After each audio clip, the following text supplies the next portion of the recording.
Assalamualaikum warahmatullahi wabarakatuh. Bismillahirrahmanirrahim. Alhamdulillahirrabbilalamin. Yang saya hormati Ketua Agrianita Ibu Retna Widayawati, Ketua Agrianita FEMA Ibu Deni Purnawati, serta yang saya muliakan, yang saya hormati narasumber kita pada pagi ini Bapak Sigit Prastowo, SSI MM. Terima kasih Pak Sigit atas kehadirannya pada pagi ini. Juga tentunya Bapak dan Ibu peserta webinar, peserta kuliah tamu, baik para praktisi, para eksekutif, para pengusaha, juga yang saya sayangi para mahasiswa semuanya. Dan juga tentu yang paling penting nih adalah ibu-ibu Agrianita yang datang dari berbagai fakultas di Institut Pertanian Bogor. Alhamdulillah pada pagi ini kita akan mendengarkan sebuah tema yang menarik mengenai industri perbankan. Mengapa demikian? Karena industri ini adalah yang kita sebut dengan backbone dari perekonomian kita, Bapak dan Ibu sekalian. Ini adalah back dari perekonomian kita. Ini menjadi sangat penting bagi kita karena perekonomian ini menggerakkan keseluruhan dimensi aspek sosial kita. Dan tentu ibu-ibu sebagai anggota keluarga ini paling dekat dengan urusan keuangan. Demikian juga anak-anak muda yang akan nanti ke depan menjadi customer yang potensial. Nah, karena itu literasi keuangan ini menjadi sangat penting ya, memahami bagaimana industri perbankan tersebut. Oke, baik. Untuk singkatnya kita sapa dulu Pak Direktur, Pak Sigit Prastowo, apa kabar? Selamat pagi, Prof. Apa kabar? Sehat, Pak? Alhamdulillah, terima kasih. Ini di tengah-tengah kesibukannya, Pak Direktur menyempatkan waktu untuk berbagi kepada kita, untuk memberikan pencerahan kepada semua yang hadir di kita. Tentunya kita akan menjadi belajar. Baik, berikutnya saya serahkan waktu dan forum kepada Bapak Sigit Prastowo. Saya persilakan, Pak. Terima kasih. Assalamualaikum warahmatullahi wabarakatuh. Selamat pagi, salam sejahtera untuk kita semua yang kami hormati.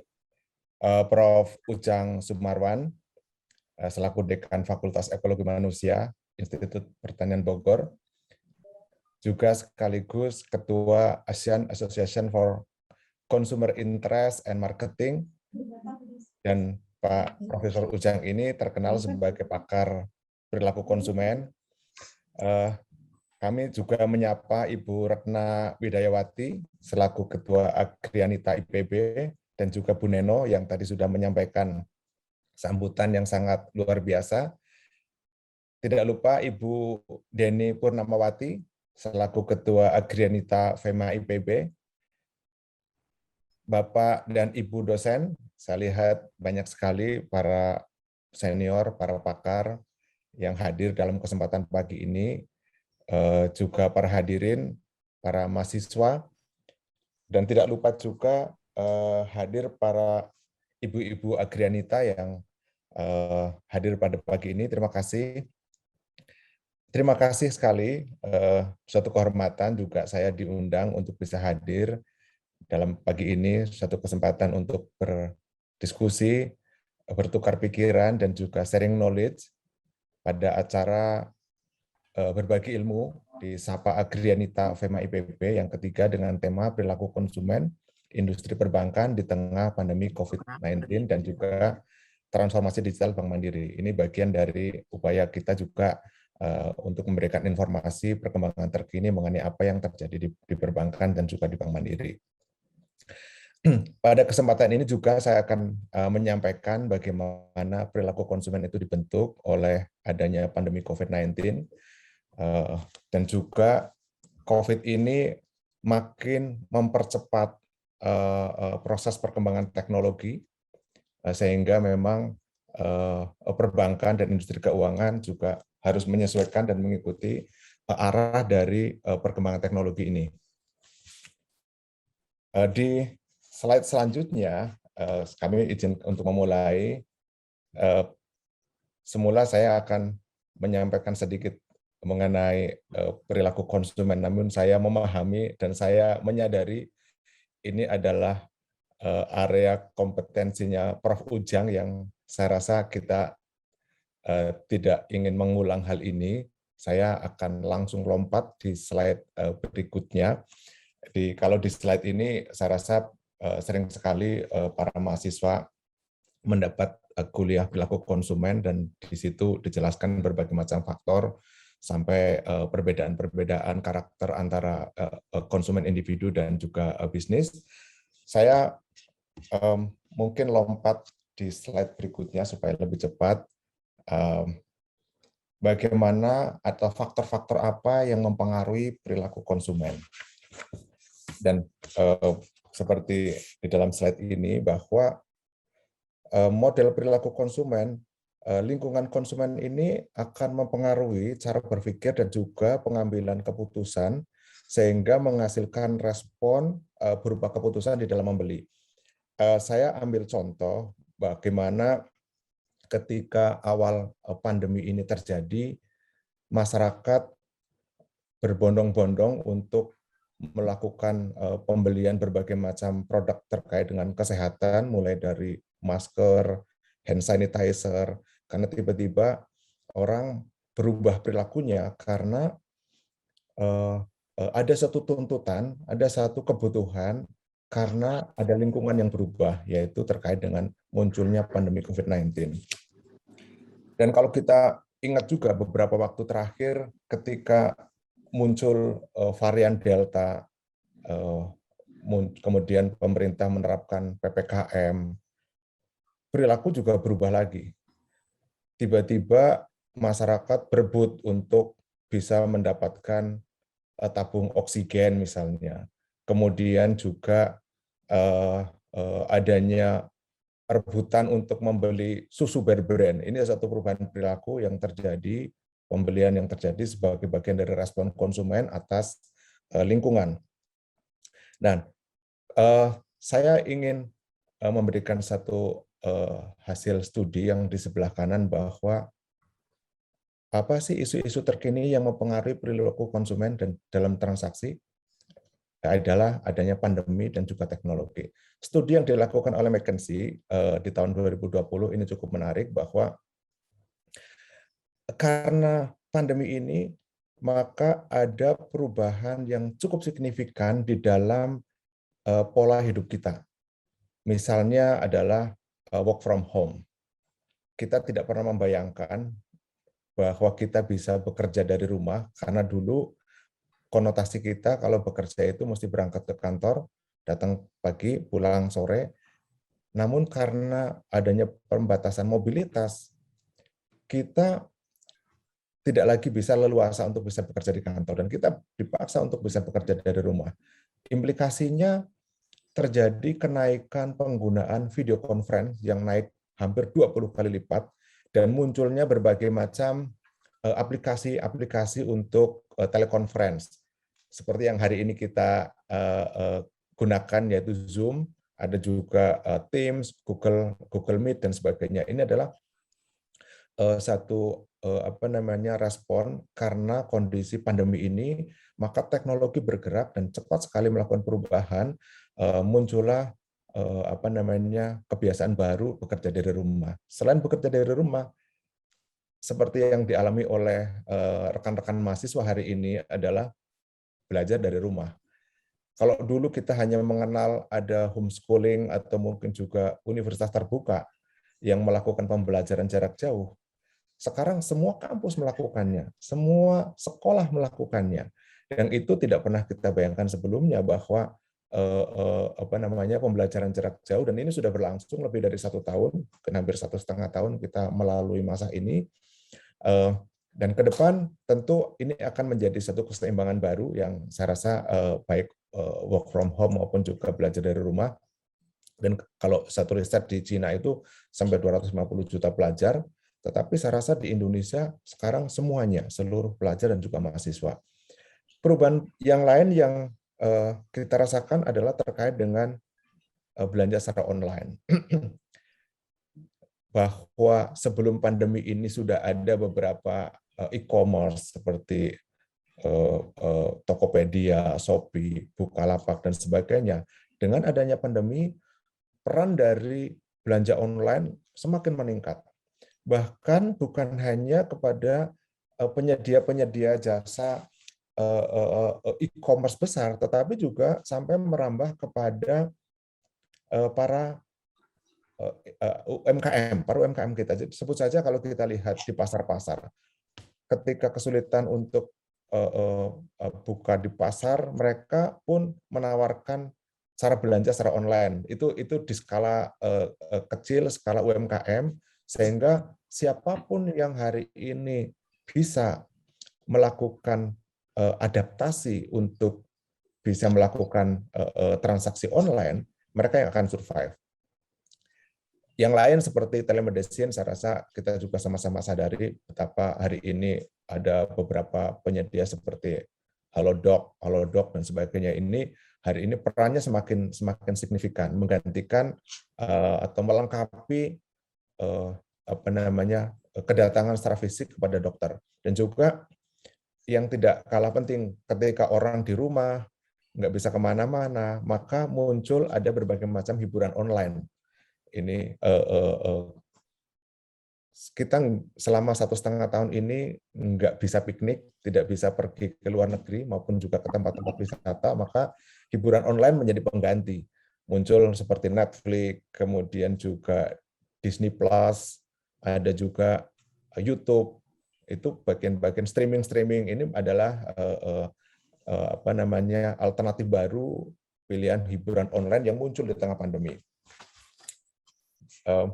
Bapak dan Ibu sekalian, saya lanjut ke slide berikutnya. Ini ada suatu next slide, please. Ya, jadi ada suatu perkembangan yang menurut saya juga bisa kita lihat adalah terkait dengan adanya perubahan persepsi konsumen di tengah pandemi COVID-19 ini. Survei ini juga dilakukan oleh McKinsey di tahun 2020, di mana dilakukan di Indonesia survei ini, dan hasil surveinya adalah kurang lebih bahwa terdapat perubahan persepsi konsumen di Indonesia ketika terjadi pandemi. Kalau kita lihat apa faktor-faktor yang menjadikan atau menjadi perhatian ketika mereka melakukan belanja. Pertama adalah value. Orang akan mulai memperhatikan dengan baik value dari belanja yang mereka lakukan. Harga, kemudian adanya promosi, kalau ada diskon-diskon, kemudian juga free ongkir, ini menjadi hal-hal yang diperhatikan ketika berbelanja pada saat ini secara online. Kemudian mereka juga mulai memberikan satu prioritas terkait dengan kenyamanan, mudah diakses, cepat sampai barangnya, kemudian juga faktor-faktor lain seperti ready stock. Jadi kalau Bapak Ibu sekalian dan rekan-rekan mahasiswa belanja, pasti yang menjadi faktor-faktor kurang lebih seperti itu. Apakah barangnya bagus, apakah ada diskon, apakah ada free ongkir, kemudian ready stock. Nah, tapi juga sekarang sudah mulai merambah ke faktor-faktor yang seperti purpose driven, seperti misalnya terkait dengan concern terhadap organik. Kemudian juga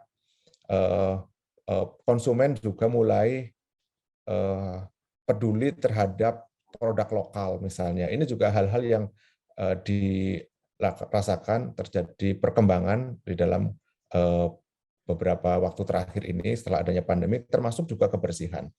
Lalu apa yang menjadi yang harus direspon baik oleh konsumen, industri maupun perbankan? Pertama, bagi konsumen kita lihat mulai terjadi pergeseran dengan pola atau gaya hidup yang mulai ke new normal. Dan konsumen itu semakin sensitif terhadap isu-isu kesehatan, lingkungan, dan juga komunitas. Dan yang saya rasa juga kita perhatikan sekarang sangat marak adalah promo dan diskon. Kemarin ada tanggal 9, bulan 9, itu saya rasa bagi teman-teman yang sangat eksis di dalam belanja online, paham itu apa, itu hari-hari yang sangat penting karena di situ teman-teman berburu diskon. Kemudian juga apa bagi industri terkait dengan perubahan ini? Satu, industri harus meningkatkan ragam opsi untuk mengutamakan kebersihan karena kita tahu bahwa masyarakat sudah sangat concern terhadap kesehatan sehingga protokol kesehatan menjadi satu hal yang penting di dalam mendeliver produk dan jasanya. Nah, kemudian juga industri harus berinovasi mengenai strategi promosi-promosinya dan juga yang tidak kalah penting karena juga hari ini kesadaran atas lingkungan hidup ini juga makin tinggi, organik misalnya dan sebagainya, ini juga mesti disesuaikan. Bagi perbankan, tentu kondisi perkembangan pandemi ini, perbankan suka tidak suka harus meningkatkan sinergi dengan para pelaku bisnis digital khususnya. Kita bukan pesaing, tetapi kita adalah mitra. Jadi kalau bank masih memposisikan mereka adalah pesaing dari e-commerce, pesaing dari fintech, maka suatu saat kita juga akan kesulitan. Oleh karenanya, strategi yang kita lakukan atau perbankan lakukan adalah melakukan sinergi. Sekaligus juga menciptakan solusi keuangan yang lengkap, sehingga produk-produk yang dimiliki perbankan ini bisa diakses, bisa dinikmati dari manapun dan kapanpun, tanpa harus datang ke cabang. Bapak dan Ibu sekalian, di slide selanjutnya saya juga akan meneruskan bagaimana cerita dari perubahan yang terjadi di dunia ini ketika ada pandemi, bahwa survei menunjukkan Indonesia ini menempati posisi yang kedua, di mana pada saat pandemi orang beralih belanjanya dari offline ke online. Nomor 1 adalah India, nomor 2 Indonesia, diteruskan dan seterusnya. Dan menariknya lagi adalah bahwa responden juga mengatakan pada saat nanti setelah selesai pandemi, apakah mereka akan terus melakukan belanjanya secara online atau tidak. Ternyata konsumen Indonesia antara 77 sampai 88% itu mereka akan stay online. Ini suatu sinyal bahwa belanja-belanja offline, mall, ruko, ini perlu dipikirkan ulang. Mereka kalau dengan adanya perubahan perilaku ini mereka tetap menggunakan cara bisnis yang sama, saya rasa akan sulit untuk terus survive.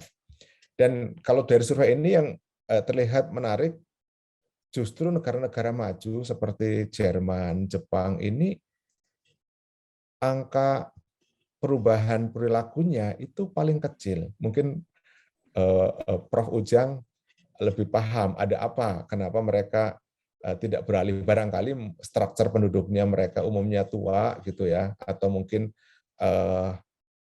bisa jadi selama ini juga sudah menggunakan teknologi digital untuk transaksi online, bisa jadi sehingga mereka tidak banyak perubahan. Tapi apa yang penting buat konsumen, industri, dan juga perbankan terhadap survei ini adalah pertama, kita sadari bahwa konsumen itu sudah mulai berkurang penggunaan atas uang tunai untuk transaksi. Kemudian kita juga menyadari semakin banyaknya produk yang bisa didapat secara online. Kalau dulu sangat terbatas, tapi hari ini hampir semua produk, semua jasa bisa kita nikmati secara online. Nah, dengan kondisi ini maka tentu akan memberikan implikasi adanya kenaikan kebutuhan atas aplikasi digital payment dan juga mobile banking. Dan selama ini digital payment dan mobile banking ini dominasi atau monopolinya dari perbankan. Namun dengan perkembangan terkini, semua bisa punya ruang untuk menyediakan payment digital. Dan kalau kita lihat ada GoPay, ShopeePay, dan sebagainya, itu adalah contoh bahwa sekarang payment bukan hanya dimonopoli oleh perbankan. Lalu apa implikasinya bagi perbankan, bagi industri? Pertama adalah industri tentu harus didorong untuk bisa cepat meningkatkan kualitas layanan dan juga menyediakan produk dan jasa turunan. Jadi kalau pengiriman sekarang itu adalah, atau kurir ini adalah salah satu contoh adanya jasa turunan karena perkembangan digital ini atau perkembangan transaksi online. Nah, buat perbankan ini tentu adanya pemain-pemain baru yang menyediakan digital payment ini menjadi salah satu tantangan yang harus diwaspadai, sekaligus juga mendorong perbankan untuk dapat menciptakan produk atau jasa yang mendukung transaksi digital. Namun ada hal positif juga. Dari data yang kita miliki, kalau kita bisa menyediakan satu layanan transaksi online, itu umumnya konsumen atau nasabah akan menempatkan saldo rata-rata yang lebih tinggi ketimbang mereka tidak aktif. Jadi kita juga senang dengan adanya transaksi digital, uang yang disimpan di rekening tabungan masing-masing itu jauh lebih tinggi daripada nasabah-nasabah yang tidak aktif bertransaksi secara online. Di next slide kami ingin sampaikan terkait juga dengan bagaimana konsumen Indonesia dengan adanya pandemi ini terlihat adanya perubahan behavior di mana para konsumen Indonesia ini mulai mencari cara untuk bisa berhemat. Nah, kembali lagi ini juga survei yang dilakukan oleh McKinsey di tahun 2020 terkait dengan perubahan sikap konsumen Indonesia di dalam belanja selama pandemi. Ada beberapa indikator yang kita lihat cukup menonjol terkait dengan apa sih yang dilakukan oleh para konsumen-konsumen. Tadi juga menarik, Bu Neno sempat menyinggung di sini. Pertama, ketika belanja itu semakin hati-hati. Kalau kita dulu datang ke toko gitu ya, atau jalan di mall, ini teman-teman mahasiswi yang suka belanja di mall, mungkin lihat barang bagus, langsung beli. Oh, ini keliling-keliling dari satu outlet ke outlet yang lain. Kalau hari ini dengan adanya pandemi ini, orang menjadi sangat hati-hati. Belanja sesuai dengan kebutuhan.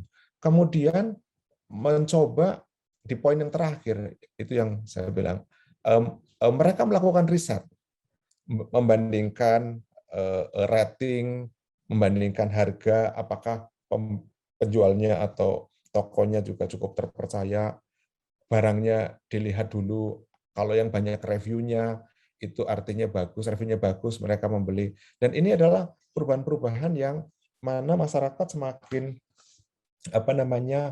pintar, semakin cerdas, karena teknologi memungkinkan untuk bisa melakukan ini semua. Memilih produk yang lebih murah, bukan berarti kualitasnya jelek, tapi bisa dibandingkan. Kalau dulu kita mau beli barang, kita mesti datang satu toko ke toko yang lain. Sekarang cukup kita bandingkan di masing-masing penyedia, kita bisa langsung tahu barang yang sama, spesifikasi yang sama, mana yang lebih murah, mana yang ongkirnya gratis, mana yang paling cepat sampai. Nah, ini adalah perubahan-perubahan. Tetapi kita juga melihat selama pandemi ini apa sih yang terjadi di konsumen-konsumen kita? Satu, kita sadari bahwa selama pandemi ini banyak sekali saudara-saudara kita yang kurang beruntung, sehingga banyak yang kehilangan pekerjaan, kemudian juga omset bisnisnya berkurang. Tentu ini berimplikasi pada berkurangnya kemampuan berbelanja. Jadi ini juga salah satu yang mendrive, karena turunnya daya beli, kemampuan berbelanja menurun, mereka akan semakin hati-hati cari produk yang baik tetapi murah. Dan juga kalau kita perhatikan pengeluaran-pengeluaran berupa investasi jangka panjang itu kurang jadi prioritas, menjadi prioritas yang kesekian. Kalaupun mereka mempunyai cukup uang, mereka akan menunda investasi-investasi ini. Investasi untuk beli rumah, beli tanah, dan sebagainya barangkali ya. Ini pada umumnya wait and see sampai dengan pandemi ini berakhir. Kemudian juga konsumen cenderung untuk memilih untuk menabung. Nanti bisa kita tunjukkan bagaimana kondisi ini juga positif buat perbankan, karena tabungan atau dana di perbankan itu meningkat cukup baik. Dan juga kebutuhan-kebutuhan lebih banyak dibelanjakan untuk yang esensial, kemudian juga kesehatan dan juga kebersihan. Jadi prioritas belanjanya berubah. Kalau dulu mungkin kita banyak belanja-belanja terkait dengan hobi, kesenangan, tetapi makin hari dengan kondisi pandemi prioritasnya berubah. Bagi industri, pandemi ini juga memberikan satu pukulan yang cukup signifikan karena banyak sektor yang terdampak. Sebut saja sektor pariwisata, perhotelan, transportasi, itu adalah industri-industri yang dampaknya luar biasa. Dan juga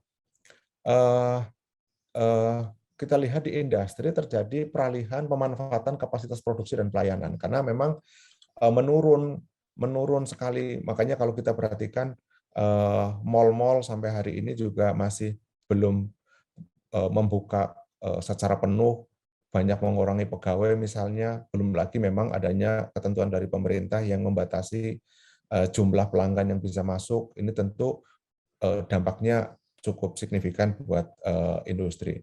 Nah, bagi perbankan, kondisi pandemi ini kami sebut ada fenomena flight to quality.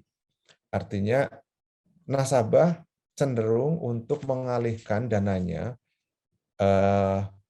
kepada bank-bank yang dinilai tahan terhadap krisis. Dalam hal ini, Bank Mandiri salah satu yang menikmati flight to quality, sehingga banyak sekali dana-dana murah yang berpindah dari bank lain ke Bank Mandiri. Dan juga yang kita lihat secara positif adalah bahwa masyarakat juga semakin tidak elastis terhadap pricing. Bunga deposito mahal tidak menjadi satu kebutuhan hari ini, karena memang mereka yang penting adalah uangnya aman. Ini juga satu fenomena yang kita rasakan dan kita nikmati. Next slide. Saya ingin memberikan atau merimain mengenai perbankan. Jadi kita mulai masuk ke banking sebagai salah satu industri yang memang terkena dampak dalam hal ini. Bapak dan Ibu sekalian, kalau kita ketahui bersama bahwa bank adalah lembaga intermediasi, fungsi bank itu mengumpulkan dana dari masyarakat dan pada akhirnya dikembalikan kepada masyarakat. Pada saat kita mengumpulkan, kita punya berbagai macam instrumen, ada giro, tabungan, deposito, lalu juga kita salurkan ke kredit, berbagai macam jenis kredit, mulai dari kredit produktif, juga termasuk kredit-kredit konsumtif.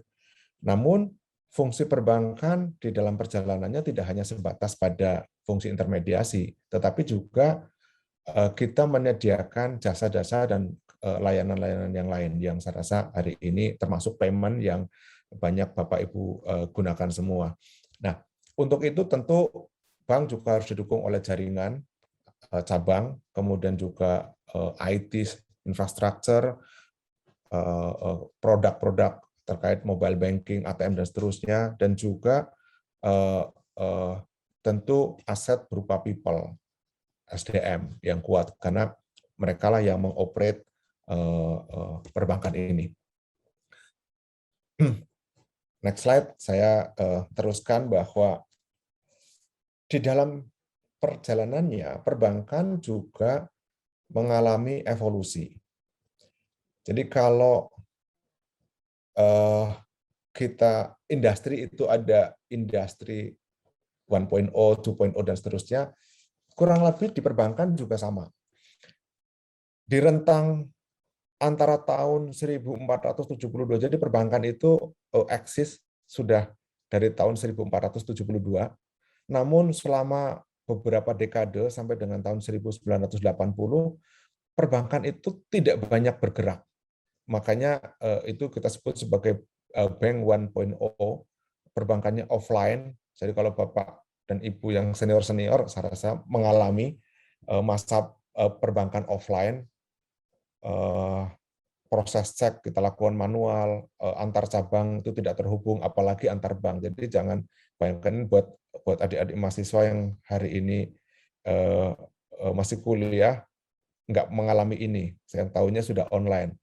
Di rentang antara tahun 1980 sampai 2007, bank sudah mulai masuk online. Makanya ini satu step berikutnya. Mulai ada ATM, bisa transfer antar cabang, antar bank juga sudah mulai. Ini sudah mulai online. Waktunya makin pendek. Kalau yang tadi itu beberapa ratus tahun, di 2.0 perbankan evolusinya hanya 17 tahun. Di 3.0 makin pendek lagi, hanya 10 tahun. Ini yang kita sebut sebagai perbankan mobile. Muncul ada internet banking, mobile banking, SMS banking, dan seterusnya. Hari ini kita masuk di dalam era perbankan digital. Apa bedanya dengan sebelumnya? Di digital ini segala sesuatunya sudah menuju atau mengarah kepada digital. Muncul atau kita kembangkan yang namanya artificial intelligence, machine learning, big data, data analitik, open API, KYC dengan biometrik. Jadi nanti saya juga di belakang akan sampaikan bahwa Bank Mandiri sedang mengembangkan biometrik sehingga nanti buka rekening tidak harus datang ke cabang, tapi cukup dengan menunjukkan wajah kita karena data kita terhubung kepada Dukcapil. Dan bagaimana ke depan? Ke depan itu diramalkan bahwa itu adalah era dari akhir perbankan secara fisik. Jadi nanti segala sesuatu itu perbankan seperti hari ini kemungkinan sudah tidak ada lagi, tapi akan mulai masuk ke era digital yang sesungguhnya fisik cabang mungkin sudah tidak sebanyak hari ini.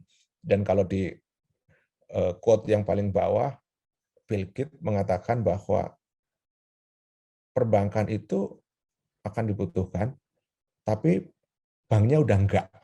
Nah, ini yang saya rasa patut kami renungkan karena kami hidup di industri perbankan, dan saya senang di teman-teman saya itu banyak sekali yang alumni dari IPB. Jadi kita dulu sering menyebut teman-teman itu IPB itu Institut Perbankan Bogor karena saking banyaknya alumni IPB yang berprofesi sebagai banker. Nah, ini juga buat adik-adik mahasiswa mesti dipikirin ke depan, barangkali profesi banking apakah masih cukup menarik, karena kalau quote-nya dari Bill Gates ini, bank ke depan mungkin sudah nggak ada lagi. Tetapi perbankannya masih perlu, artinya kita yang harus merubah dari apa yang ada hari ini menjadi digital, menjadi high-tech, artificial intelligence, dan seterusnya. Bapak dan Ibu sekalian, rekan-rekan mahasiswa, kami lanjutkan ke slide berikutnya. Kita ingin juga menunjukkan bagaimana industri jasa keuangan di dunia ini. Kalau kita lihat bank-bank terbesar di dunia ini di slide sebelah kiri, bank yang terbesar itu 4 itu dari China. Asetnya ICBC itu ada kurang lebih 5.100 triliun. Kemudian Indonesia tidak masuk di dalam top 10 ini. Tetapi yang menarik bahwa tidak ada satupun dari bank-bank terbesar yang ada di dunia ini adalah bank digital. Jadi meskipun masa depannya akan nggak ada lagi, tapi mungkin masih perlu waktu lah. Jadi rasanya dalam beberapa tahun perbankan masih akan eksis, gitu ya. Karena faktanya hari ini di dunia ini pun belum ada satupun perbankan digital yang bercokol sebagai bank terbesar. Nah, tetapi dengan perubahan era digital ini tentu kita harus merespon, oleh karenanya ada beberapa strategi yang dilakukan oleh perbankan untuk menghadapi persaingan global. Yang pertama adalah membangun capability digital atau mendigitalkan diri mereka sendiri. Ini banyak dilakukan oleh bank-bank konvensional dan Bank Mandiri termasuk yang hari ini sedang mentransformasikan dirinya untuk menjadi digital, karena pilihannya adalah karena kita hari ini sudah punya customer base, nasabah Bank Mandiri ada 31 juta, sehingga 31 juta itu ekosistem yang cukup besar, capability digital ini yang harus kita kembangkan. Ada juga adalah caranya adalah meluncurkan atau membuat challenger bank. Kalau di dunia ini ada Kakao Bank, ada WeBank, tapi kalau di Indonesia ada Bank Jago. Dan yang ketiga, strategi yang ketiga adalah membangun secondary brand. Ada beberapa yang bank di Indonesia juga sudah melakukannya. BCA sebut saja, beli satu bank kecil, kemudian di-convert menjadi digital, sekarang mereka sebut sebagai Blue. Nah, kalau ini pilihan-pilihan, dan kita Bank Mandiri tentu sedang mengkaji segala pilihan-pilihan ini, tetapi pilihan yang pertama tidak bisa dihindari. Nah, kalau kita lihat juga perbankan digital yang ada hari ini itu ada 249 bank digital di dunia. Ini data dari BCG di tahun 2021. Dari 249 hanya 13 yang untung. Nah, umumnya itu ada di Asia Pasifik. Jadi kalau kita lihat di situ ada WeBank.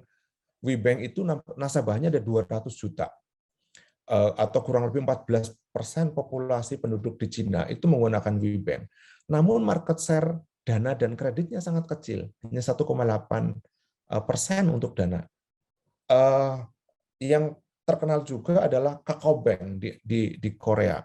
Nih, Kakao Bank, nanti saya akan ceritakan sedikit mengenai Kakao Bank.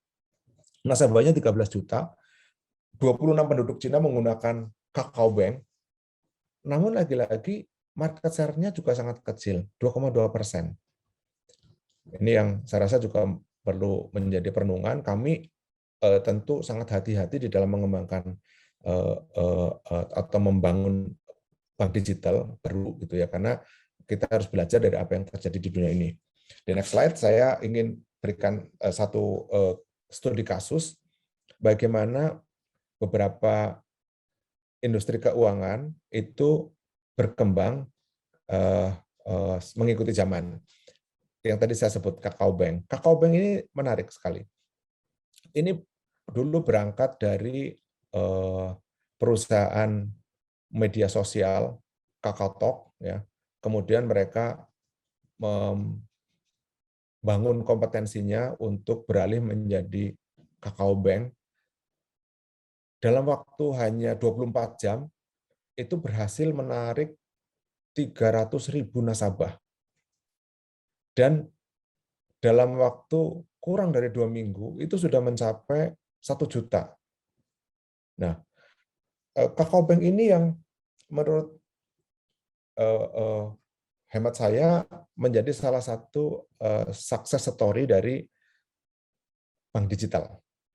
Hari ini mereka sudah bisa mengumpulkan meraup untung kurang lebih 41 juta US dollar di bulan Maret kemarin. Dan juga beberapa bank-bank di Indonesia, misalnya Bank Jago adalah mereka kurang lebih mengikuti apa yang terjadi atau apa yang dilakukan oleh Kakao Bank ini.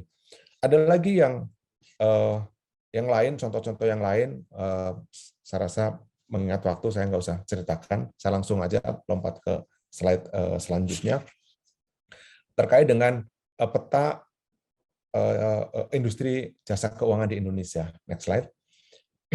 Nah, di Indonesia OJK baru saja merilis POJK, yaitu POJK 12 garis miring POJK nomor 03 tahun 2021, di mana bank dikelompok-kelompokkan menurut modal intinya. Ada 4 kategori.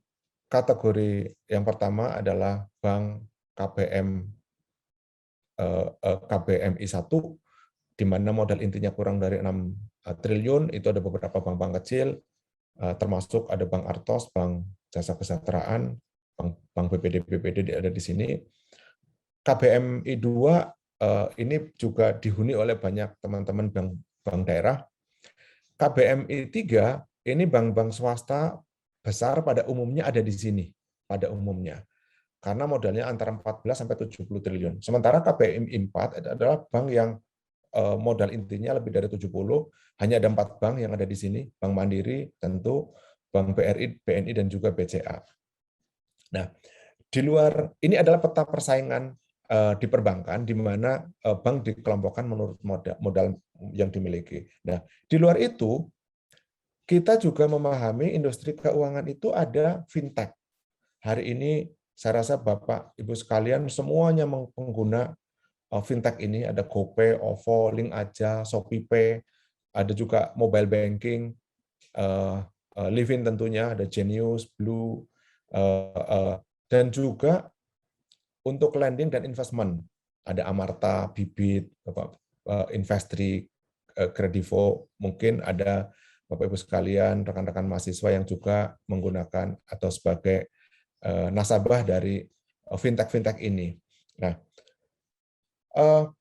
fenomena yang saya rasa penting untuk juga di-highlight di sini adalah munculnya pesaing baru perbankan digital di Indonesia, di mana banyak sekali institusi fintech, e-commerce, dan sebagainya ini juga bekerja sama, berkolaborasi membangun bank.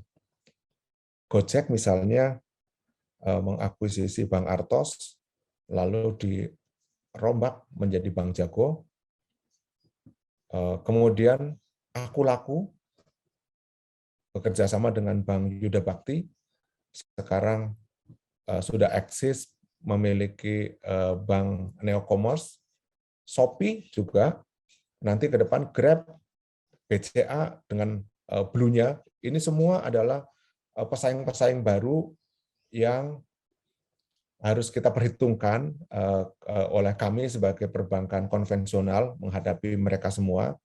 Dan di satu sisi juga kita menyambut baik gerakan nasional non-tunai yang dicanangkan oleh Bank Indonesia untuk menciptakan cashless society, dan juga muncul berbagai macam inovasi mulai GPN dan juga QRIS.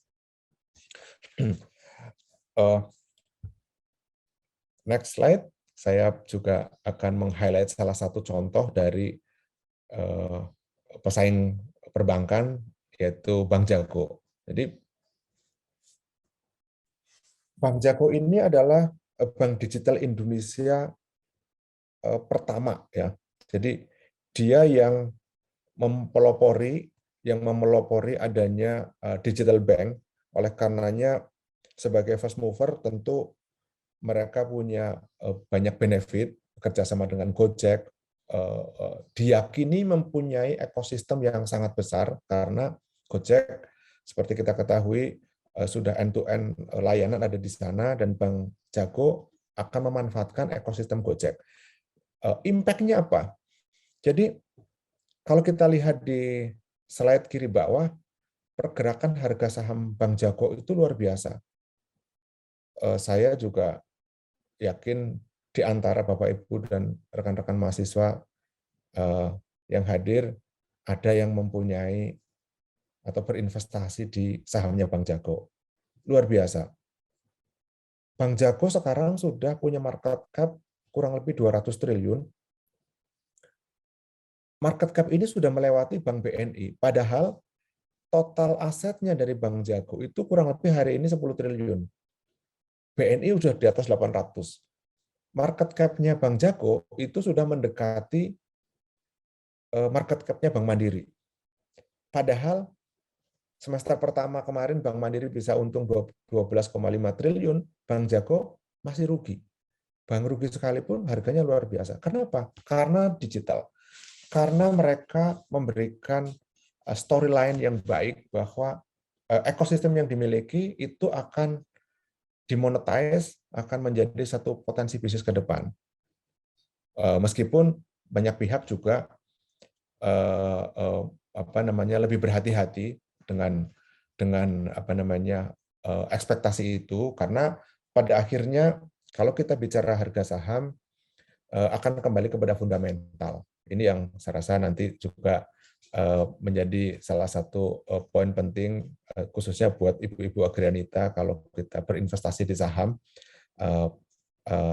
lebih cermat, lebih berhati-hati, karena nanti tidak menutup kemungkinan kalau kita melihat ada satu pergerakan yang extraordinary, pada akhirnya akan kembali ke keseimbangan, yaitu fundamental. Di sisi yang ke kanan, kalau kita lihat juga ada satu contoh yang menarik adalah fintech di Indonesia, itu Amarta. Amarta, Bank Mandiri melalui salah satu anak perusahaannya MCI menjadi salah satu pemegang saham di sana. Fokusnya adalah pembiayaan pinjaman mikro dan ultra mikro kepada emak-emak. Jadi memang fokusnya ke emak-emak. Ini yang saya rasa perkembangannya juga sangat bagus. Sudah bisa menyalurkan sampai 4,3 triliun, kemudian menjangkau lebih dari 783.000 usaha kecil dan mikro, dan terbukti sukses karena angka keberhasilannya 97%. Jadi kalau kita konteksnya adalah bagaimana peran dari fintech untuk mendorong kemajuan UMKM, ini contoh yang menurut saya bagus adalah bahwa Amarta berkontribusi atas itu. Next, kami ingin memberikan gambaran mengenai Bank Mandiri, karena tadi kita bicara dari perilaku konsumen, kemudian industri perbankan di dunia, di Indonesia, sekarang mulai mendalam lagi, saya ke Bank Mandiri. Bank Mandiri, menurut saya, salah satu bank yang secara advance sudah mulai memperkirakan dan mempertimbangkan dan juga mengantisipasi adanya kemajuan teknologi. Makanya kalau dilihat dari statement misi, saya rasa ini sudah sangat tepat bahwa misi Bank Mandiri adalah menyediakan solusi perbankan digital yang handal dan simpel yang menjadi bagian hidup nasabah. Ini selaras dengan tadi yang Bu Neno harapkan, bahwa kita memang menginginkan itu. Kita ingin sediakan solusi perbankan yang simpel, handal, dimanapun konsumen berada. Hari ini Bank Mandiri mempunyai 2.426 kantor cabang, ada 1.686 outlet mikro, dan lebih dari 149.000 agen mandiri. Jumlah pegawai cukup banyak, ada 37.838.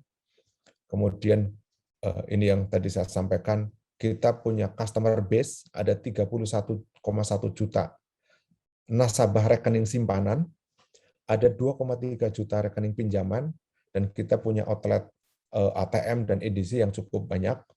Selain itu, Bank Mandiri juga didukung oleh ekosistem anak perusahaan. Jadi kita ingin memberikan solusi end-to-end. Perbankan syariah kita punya, adalah Bank Syariah Indonesia. Jadi kalau Bapak Ibu mendengar, di Februari yang lalu kita baru punya satu bank besar, Bank Syariah Indonesia. Bank Mandiri adalah pemegang saham mayoritas di Bank Syariah Indonesia. Kemudian juga Mandiri punya Mandiri Sekuritas sebagai security company.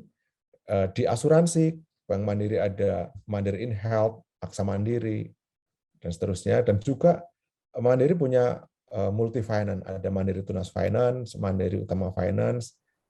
Untuk melayani pensiunan-pensiunan, Bank Mandiri juga punya Mandiri Taspen, bekerja sama dengan PT Taspen.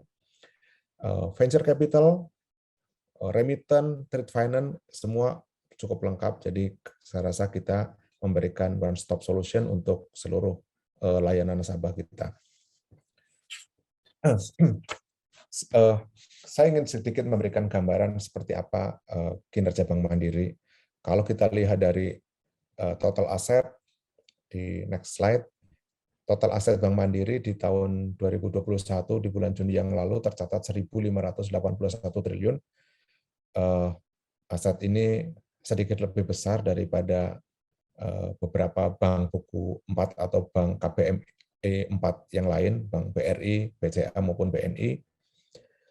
Di tengah pandemi, Bank Mandiri juga masih membukukan revenue yang cukup tinggi. Kita sampai dengan bulan Juni kita sudah membukukan revenue 52 triliun dan kita perkirakan nanti akan meningkat double, dan juga laba bersih sudah kita umumkan di bulan Juni yang lalu 12,5 triliun, dan kita expect nanti akhir tahun kita sudah mendekati angka sebelum COVID di kisaran 25-26 triliun. Dan dari sisi next slide, dari sisi kredit dan dana pihak ketiga, sebagai fungsi intermediari, Bank Mandiri juga mengalami pertumbuhan kredit yang baik. Kredit tumbuh sampai 16,4% dari Juni ke Juni. Kemudian di sisi dana juga tumbuhnya cukup baik sampai 19,7% dari Juni yang lalu ke Juni tahun ini. Untuk kredit kami memberikan layanan berupa kredit kepada wholesale maupun retail. Wholesale ini adalah kredit kepada usaha-usaha besar, dan porsi dari wholesale ini dominan di Bank Mandiri karena wholesale Bank Mandiri kurang lebih 67%, sementara kredit retailnya adalah 33%.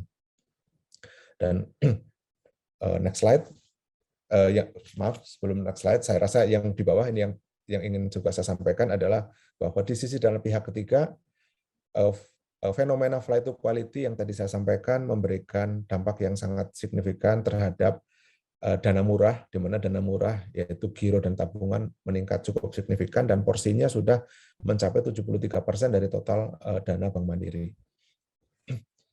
Next slide, kita sedikit mengulang mengenai proses transformasi di Bank Mandiri, bahwa Bank Mandiri lahir di 2 Oktober tahun 98 pada saat Krismon berasal dari 4 bank pemerintah, ada Bank Dagang Negara, Bank Bapindo, Bank Eksim, dan Bank Bomidaya.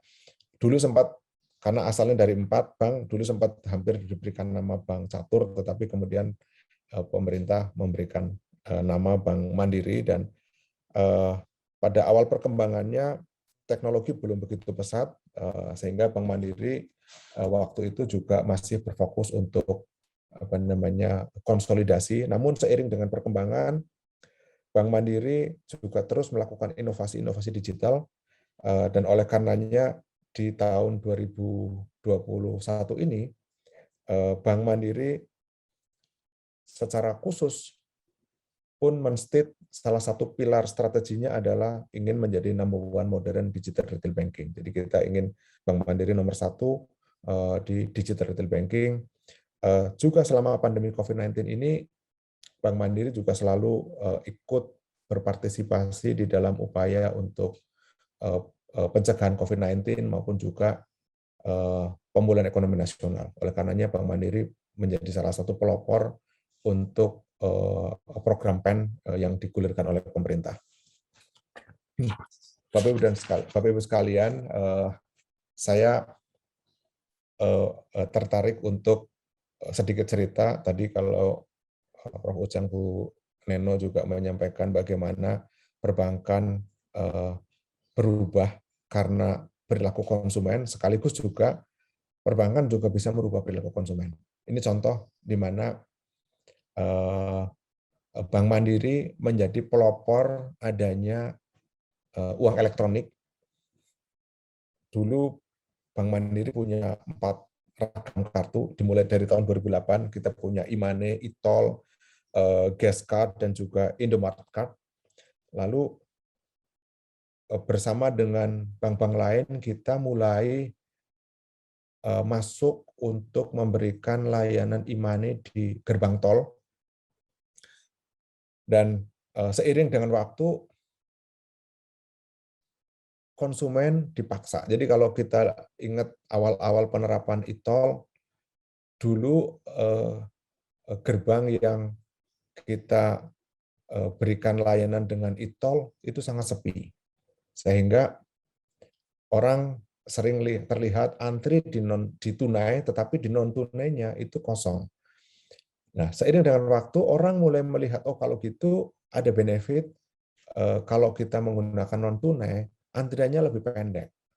Nah, mulailah kesadaran itu muncul, dan itu disambut oleh Bank Indonesia, oleh pemerintah juga, oh kalau gitu, untuk juga mengurangi antrian yang selama ini panjang karena harus mengembalikan uang tunai, maka sedikit demi sedikit, perlahan-perlahan, sampai akhirnya hari ini seluruh gerbang itu menggunakan transaksi non-tunai.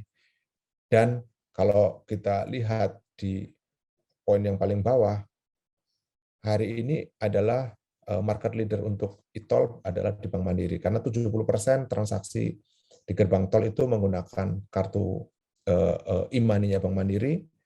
Demikian juga di parkir, 63% penggunaan parkir yang menggunakan kartu adalah menggunakan kartunya Bank Mandiri.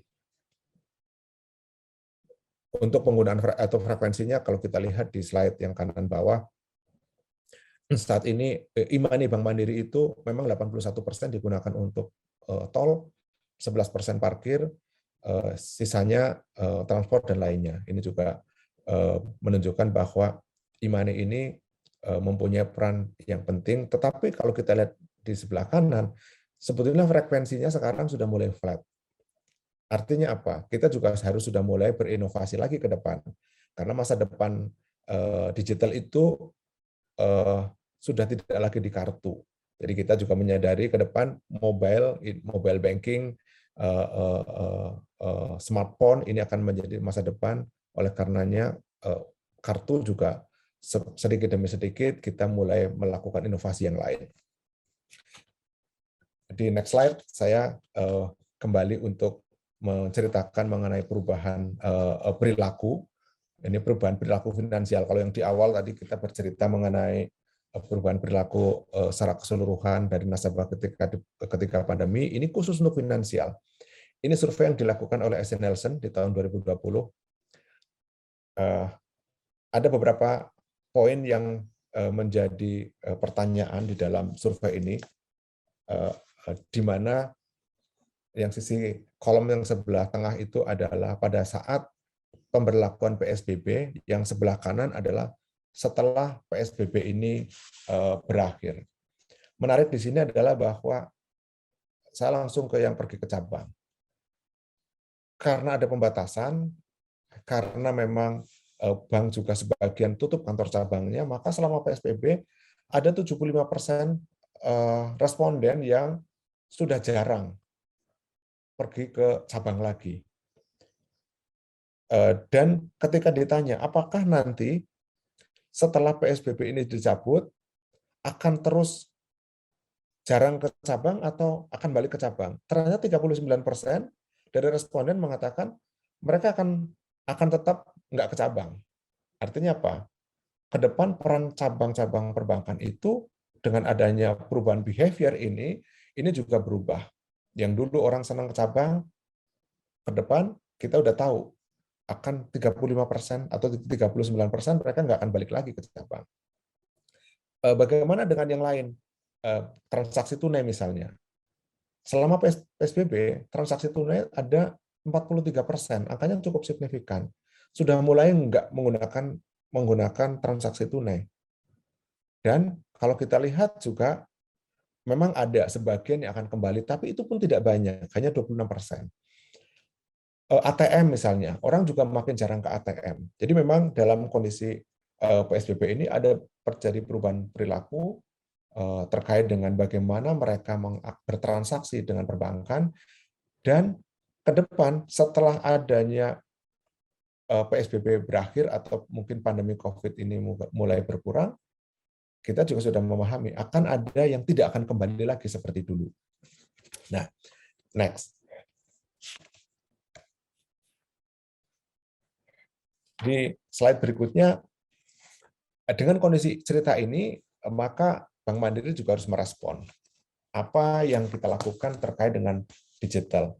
Kami ingin memberikan ilustrasi singkat mengenai transformasi ekosistem digital di Bank Mandiri. Pertama adalah digital channel. Saat ini ya Bank Mandiri sedang mengembangkan satu capability di digital retail. Saya ulangi lagi bahwa Bank Mandiri itu ada dua. Satu adalah retail consumer, yang kedua adalah wholesale customer. Dua-duanya sama-sama penting untuk Bank Mandiri, karena wholesale tadi bahkan secara portfolio kredit angkanya lebih dari 65%. Ada retail kurang lebih 35%. Di retail, tetapi kalau yang dirasakan oleh Bapak Ibu sekalian dan rekan-rekan mahasiswa hari ini itu adalah layanan Bank Mandiri di retail. Namun mungkin kalau IPB sebagai institusi, layanan yang tepat itu adalah yang di wholesale, yang di sebelah kanan. Di retail, kita punya beberapa digital channel yang sedang dan sudah dikembangkan, mulai Livin by Mandiri, kemudian Mandiri DigiWealth, nanti penyaluran kredit konsumtif melalui Livin, ada Mandiri Paylater, dan juga kita lagi kembangkan produk-produk subsidiaries. Nah, yang di sebelah kanan ini yang menurut saya penting juga, bahwa ke depan atau akan segera lahir. Sebetulnya ini sedikit bocoran bahwa nanti di tanggal 2 Oktober, pada saat Bank Mandiri ulang tahun ke-23, Bank Mandiri akan launching berbagai macam produk dan layanan baru, termasuk Livin. Kalau hari ini yang digunakan oleh Bapak Ibu sekalian dan juga rekan-rekan mahasiswa adalah Livin 1.0, ini merupakan versi Mandiri online yang diganti cover, tapi nanti di tanggal 2, Livin yang sesungguhnya itu akan kita launching. Nanti saya akan sampaikan teaser mengenai seperti apa Livin 2.0 yang akan kita launching. Dan juga bersamaan itu kita akan juga launching satu layanan untuk wholesale-nya. Kami belum bisa sebut namanya karena nanti baru akan diumumkan di tanggal 2 Oktober. Ini layanan yang lebih advance dari cash management, Open API, kemudian ada new edisi berbasis pada Android. Nanti ada fitur yang utama adalah single sign-on, di mana sekali membuka aplikasi ini, seluruh transaksi untuk perusahaan multinasional dan juga universitas ini akan semuanya bisa dilayani di situ.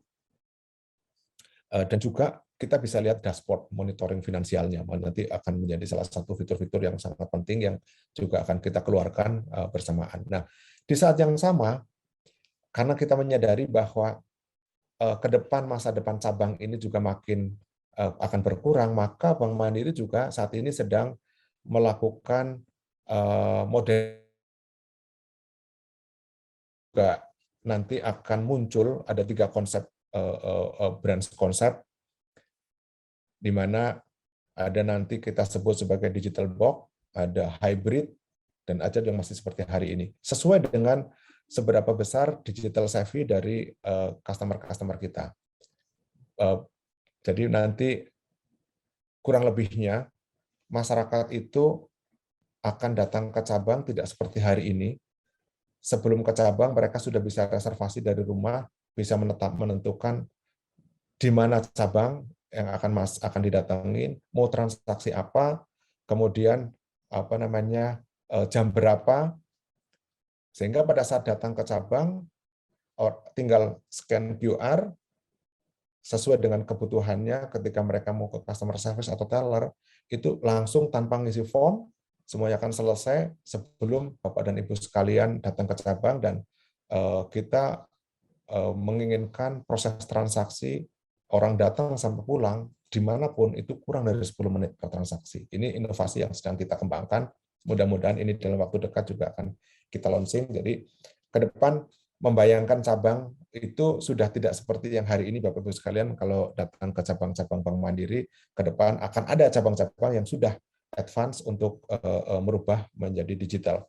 Dan tentu untuk ini semua Bank Mandiri didukung oleh satu capabilities yang hari ini sedang dan kita miliki. Pertama, core banking system yang kuat tentu. Kita mempunyai satu core banking system yang cukup kuat. Kemudian kapabilitas big data dan data analitik. Ini juga game changer dari bagaimana kita bisa bersaing dengan fintech adalah capability di sini. Big data, data analitik, kemudian mesti bisa in-house development, kemudian juga customer centric marketing, dan juga menggunakan behavior data. Jadi Prof. Ujang dan Bapak Ibu sekalian, kami juga sangat terbantu dan kita juga memanfaatkan betul kita punya database, customer base untuk melakukan analisis behavior data, sehingga ke depan kita juga melakukan marketing, melakukan penawaran produk dan jasa itu amat sangat custom, sesuai dengan individu masing-masing, dan itu nanti akan muncul setelah kita launching Livin 2.0 di bulan awal Oktober yang akan datang. Next slide.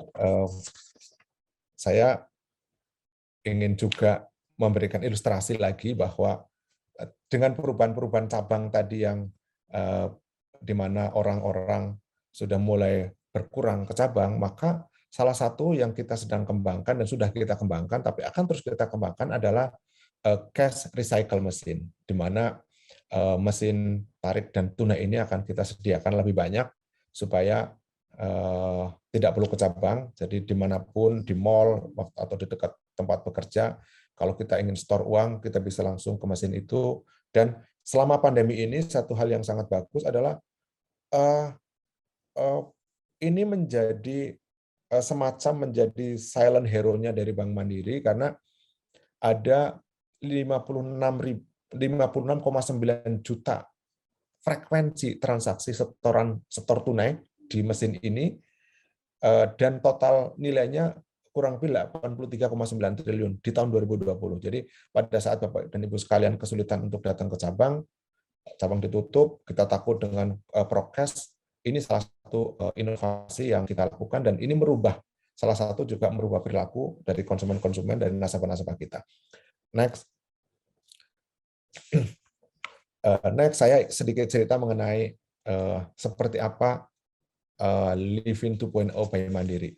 Jadi yang kalau tadi Bu Neno sampaikan sudah menggunakan Livin, terima kasih sekali Bu Neno dan juga Bapak Ibu sekalian, para mahasiswa juga.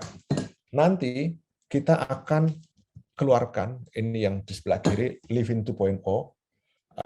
Makanya kita sebut coming soon di Oktober 2021 akan seperti apa Livin ini. Pertama,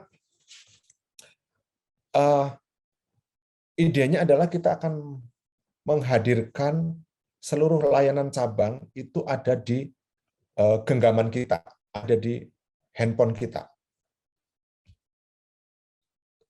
Kalau hari ini beberapa layanan, mungkin kalau hari ini kita sudah ada transfer, kemudian juga belanja online, bayar tagihan melalui mobile banking. Ke depan end-to-end dari layanan yang ada di cabang, kita akan geser semuanya ke Livin. Mulai buka rekening, kemudian maintenance rekening, card management, store tarik tunai, dan seterusnya, transfer, top up kartu, itu akan kita lakukan dari sini. Fitur yang kita akan keluarkan nanti adalah buka rekening sambil rebahan. Itu kita akan juga lakukan, cukup 5 menit, kita bisa buka rekening tanpa harus ke cabang, cukup dengan kita store muka kita. Nah, selain itu, Livin selain tadi adalah bagaimana kita memindahkan seluruh layanan yang ada di cabang ke tangan kita, adalah open ecosystem. Livin akan terintegrasi dengan seluruh lifestyle ekosistem, dan saya juga sangat percaya bahwa Bapak Ibu sekalian adalah pengguna Gojek, GoPay, OVO, dan sebagainya, yang di sisi kanan semua ini. Bank Mandiri memilih untuk berkolaborasi, bukan bersaing, berkolaborasi. Dan nanti seluruh ekosistem ini akan terintegrasi. Nanti saya bisa kasih tunjuk di slide berikutnya. Dan yang terakhir, Livin ini adalah menjadi full financial services dari Mandiri Group, bukan hanya kebutuhan perbankan, tapi keseluruhan. Karena tadi saya sampaikan, kita Bank Mandiri punya banyak sekali anak perusahaan, dan anak perusahaan Bank Mandiri adalah top class di industri. Kalau Bapak cek di syariah, saya rasa syariah terbaik adalah Bank Syariah Indonesia, kemudian sekuritas terbaik adalah Mandiri Sekuritas, dan seterusnya. Next. Ini beberapa fitur, saya ingin cerita sedikit mengenai beberapa fitur-fitur yang kita miliki. Satu adalah advisory keuangan. Jadi nanti mulai, ini penting banget untuk ibu-ibu, karena ibu-ibulah yang akan mengatur budget atau alokasi budget untuk berbagai macam keperluan, nanti akan bisa kita susun atau kita gunakan di Livin 2.0 yang nanti sebentar lagi akan kita lakukan. Kemudian juga kalau Bapak Ibu sekalian dan juga rekan-rekan mahasiswa sering berbelanja di di Shopee, di Gojek, OVO, dan sebagainya, nanti ini akan muncul di dalam satu layar dan terintegrasi, sehingga ketika ada kita belanja terus mesti bayar pakai GoPay, itu langsung muncul, atau Tokopedia muncul di sini. Tagihan langsung muncul di layar, kita bisa langsung bayar. Itu selesai. Tanpa harus keluar aplikasi, pindah lagi ke aplikasi yang lain, masuk lagi. Semua selesai dalam satu layar, akses mudah, semudah menggerakkan jari kita. Dan di fitur yang lain adalah transaksi tanpa perlu dompet. Ini yang kanan. Kita bisa ada fitur yang mana kita bisa transfer uang kepada orang lain. Mungkin ini sangat dibutuhkan buat Bapak Ibu sekalian kalau mau kasih gaji ke ART atau kasih tip ke sopir, kasih uang saku ke mahasiswa, karena bisa dikirim tanpa mereka punya rekening, tanpa mereka punya kartu, tetapi mereka bisa ambil di ATM Bank Mandiri. Itu satu fitur yang juga fitur baru yang akan segera kita launching. Next-nya masih melengkapi fitur-fitur adalah kita juga akan punya fitur-fitur terkait dengan kartu kredit. Bagaimana kita bisa misalnya apply, pantau pengiriman kartu kredit dan sebagainya, termasuk juga cicilan, karena kita bisa merubah, misalnya kita belanja, kita ingin rubah menjadi cicilan, itu bisa kita lakukan sendiri, tanpa harus telepon, tanpa harus datang ke kasir. Kadang-kadang kan kasir menawarkan, kakak apakah mau ditransfer atau mau dirubah menjadi cicilan, kita kadang-kadang malu. Biar kita nyaman melakukannya di rumah, itu bisa kita lakukan melalui aplikasi ini. Kemudian juga kita akan memperluas opsi untuk berinvestasi. Bukan hanya tabungan, deposito, dan sebagainya, tapi nanti ini akan terus dilengkapi dengan fitur-fitur pilihan-pilihan investasi yang lain yang makin lengkap dan makin menarik. Dan terakhir, akan banyak promo, akan banyak poin yang nanti akan bisa menjadi salah satu benefit buat para Bapak Ibu sekalian yang akan menggunakan Livin 2.0. Next, saya mungkin 3 slide terakhir adalah bahwa kalau kita lihat perkembangan digital di Bank Mandiri, mulai terjadi pergeseran. Kita lihat kalau saya bandingkan antara ATM dengan ATM, cabang, dan juga mobile. Kita lihat perkembangan dari tahun ke tahun. Transaksi mobile frekuensinya makin meningkat. Dulu tahun 2020 saja, ini pada saat awal pandemi ya, di bulan Januari, itu 35 juta transaksi. Sekarang, ini per bulan, ini transaksi per bulan. Sekarang sudah 82 juta per bulan, artinya naiknya hampir 3 kali lipat. ATM sedikit turun. Cabang sudah turun banyak. Nah, kalau kita lihat nilainya, nilai transaksinya, nilai transaksi di mobile ini sudah jauh meninggalkan transaksi di ATM. Dan kita lihat preferensi transaksi non tunai tadi kalau kita lihat adalah ATM-nya turun 25%, mobile-nya tumbuh sampai 80%. Jadi memang kita menyadari bahwa transaksi mobile ini akan menjadi salah satu tulang punggung dari layanan Bank Mandiri ke depan. Oleh karenanya tadi kita juga mengembangkan capability untuk memberikan solusi layanan baik di retail maupun di wholesale-nya melalui Livin maupun satu aplikasi yang nanti akan kita keluarkan. Next slide. Ini saya kemarin mendapat pesan dan arahan dari Prof. Ujang terkait dengan pentingnya literasi keuangan buat kita semua, khususnya buat ibu-ibu agrarianita. Yang pertama, kita sampaikan bahwa literasi keuangan memang sangat penting, supaya kita paham, kemudian kita juga punya perencanaan yang baik, dan juga kita aman. Ini 3 poin penting ini yang menurut hemat kami selaras dengan apa yang menjadi arahan concern dari otoritas, yaitu OJK. Kenapa ini penting? Karena semakin kita meningkat nilai asetnya, maka kemampuan daya beli kita juga akan meningkat. Di sisi yang lain, risiko keamanan juga akan naik. Nah, oleh karena itu kita harus bijak di dalam mengelola mengelola keuangan kita. Pahami, rencanakan, juga pastikan itu aman. Ada satu ada satu nasihat kalau kita berinvestasi, don't put your eggs in one basket. Jadi kalau kita mau berinvestasi, hendaknya jangan cuma ditaruh satu portfolio gitu. Misalnya senangnya saham, semuanya dibelikan saham. Nanti pada saat kondisi market memburuk, investasi kita turun banyak, dan kita tidak punya investasi lain yang mengcover potensi untuk menutup kerugian kita di situ. Jadi kita sebaiknya punya alternatif ragam investasi dan menabung yang lebih banyak. Kedua, tentu kita mendiversifikasi aset kita. Mungkin kita bisa beli, kalau mau investasi bisa beli tanah, bisa beli rumah, bisa misalnya surat berharga, bisa juga beli saham, emas, dan sebagainya. Ini pilihan-pilihan yang tentu kita mesti pahami, dan masing-masing juga mempunyai ragam resikonya. Ada, kalau kita lihat di slide ini, di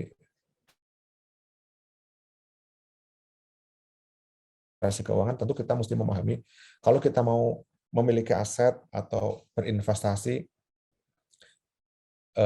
kita perlu memperhatikan keamanan asetnya, bagaimana peningkatan nilainya, dan juga harus kita rencanakan. Karena masing-masing ragam investasi itu mempunyai potensi kenaikan value yang berbeda, tetapi juga sekaligus tingkat risiko yang berbeda. Jadi kalau ada tabungan deposito, ini saya rasa adalah investasi yang paling basic, tidak akan pernah turun nilainya, gitu kan? Harganya tidak akan pernah turun, tetapi tentu return-nya biasanya terbatas.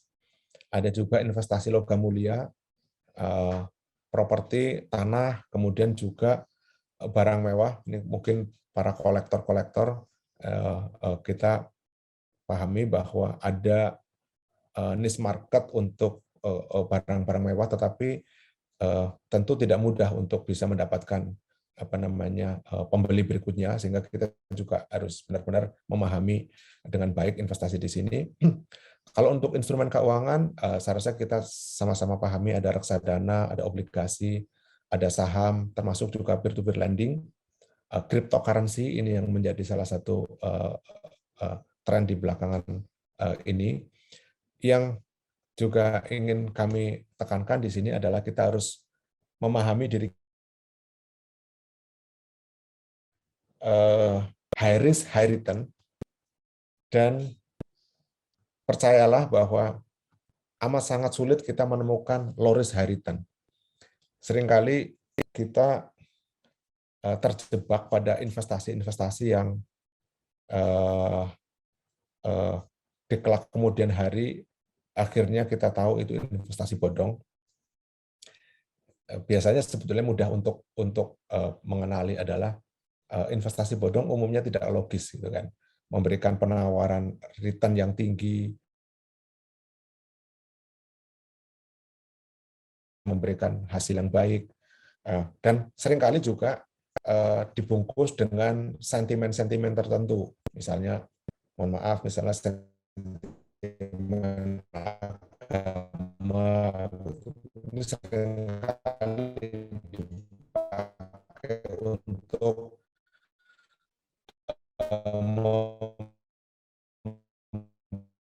memberikan atau mengelabuhi kita semua supaya risikonya sangat tinggi. Kita juga mungkin di antara kita kan produk ini, tentu keamanan data, kejelasan sumber, dan juga kegagalan dalam membayar ini perlu kita perhatikan.